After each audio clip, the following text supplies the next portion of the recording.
Halo, assalamualaikum warahmatullahi wabarakatuh. Selamat pagi. Semoga kita senantiasa dalam keadaan sehat semuanya. Bagaimana kabar sahabat-sahabat semua? Apakah dalam kondisi sehat? Ya, meskipun kita berpuasa, hari ini kita telah masuki puasa yang kedua. Mudah-mudahan Allah memberikan kita kesehatan dan lindungan sehingga kita dapat melaksanakan ibadah puasa hingga sore nanti, hingga tiba waktu berbuka lancar dan sukses. Baik, pada hari ini kita akan memberikan hal-hal ataupun sifatnya edukasi tentang agama, yakni tentang perkara-perkara yang jika terdapat pada orang yang berpuasa boleh baginya untuk berpuasa. Yang pertama adalah orang yang bangun kesiangan dalam keadaan junub. Di sini dibolehkan baginya untuk berpuasa. Berdasarkan hadis Aisyah dan Ummu Salamah radhiyallahu anhuma, riwayat Al-Bukhari dan Muslim, sungguhnya Rasulullah SAW kadang-kadang dijumpai oleh waktu subuh sedang beliau dalam keadaan junub dari istrinya. Kemudian beliau mandi dan berpuasa. Tidak ada perbedaan apakah dia junub sebagai sebab mimpi ataupun karena berhubungan.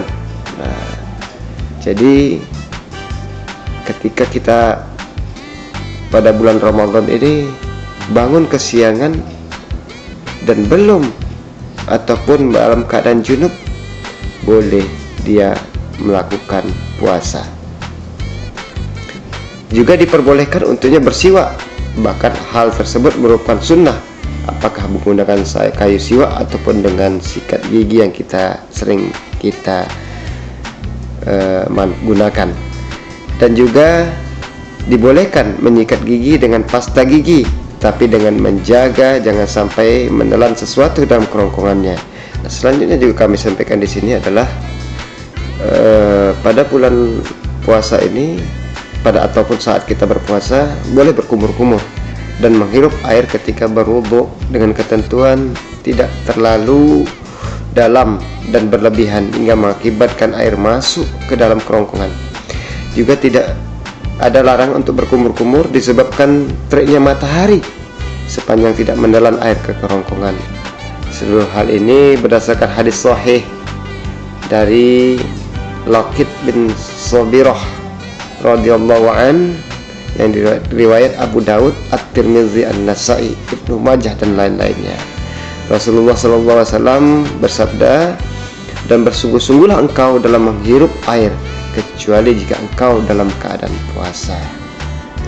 Dan juga dalam hadis-hadis lainnya yang menunjukkan disunnahkan berkumur-kumur dan menghirup air dalam wudu, juga datang dengan bentuk umum tanpa membedakan dalam keadaan puasa atau tidak. Sahabat, selanjutnya juga di sini juga kami sampaikan bahwasanya juga boleh mandi dalam keadaan berpuasa, bahkan juga boleh berenang-renang atau berenang sepanjang ia menjaga tidak tertelan air ke dalam tenggorokannya. Lalu selanjutnya juga boleh bercelak untuk mata ketika kita dalam berpuasa. Dua poin tersebut yang kami sampaikan di atas itu boleh atau dibolehkan disebabkan tidak adanya dalil yang melarang.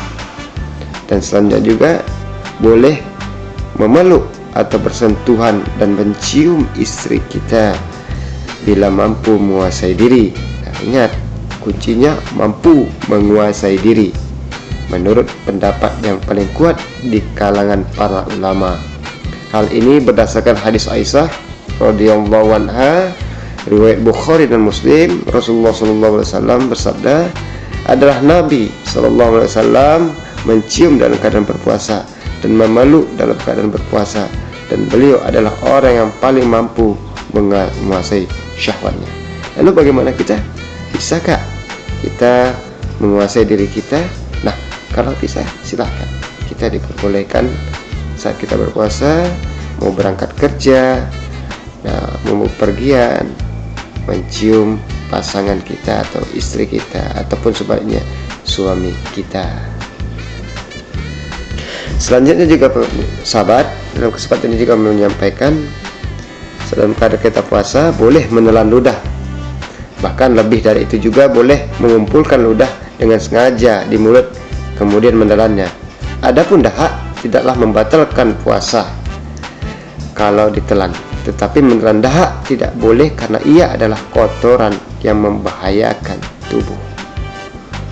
Kemudian juga boleh mencium bau-bauan, apakah itu bau makanan, bau parfum, dan lain-lain.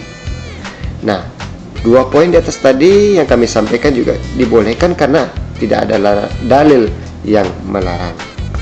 Kemudian juga, nah saat kita masak nih pagi bagi para kaum wanita atau ibu-ibu, mencici masakan boleh dengan ketentuan menjaganya jangan sampai masuk ke dalam tenggorokan dan kembali mengeluarkannya. Hal ini berdasarkan perkataan Abdullah bin Abbas yang mempunyai hukum marfu' dengan sanad yang hasan dan seluruh jalan-jalannya. Tidak apa-apa bagi orang berpuasa mencicipi cuka atau sesuatu yang ia ingin beli sepanjang tidak masuk ke dalam tenggorokannya.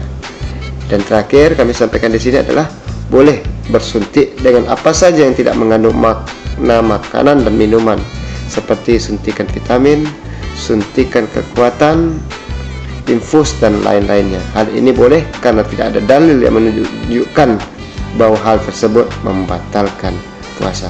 Demikian dapat kami sampaikan, semoga bermanfaat. Wabillahi taufiq wal hidayah. Assalamualaikum warahmatullahi wabarakatuh.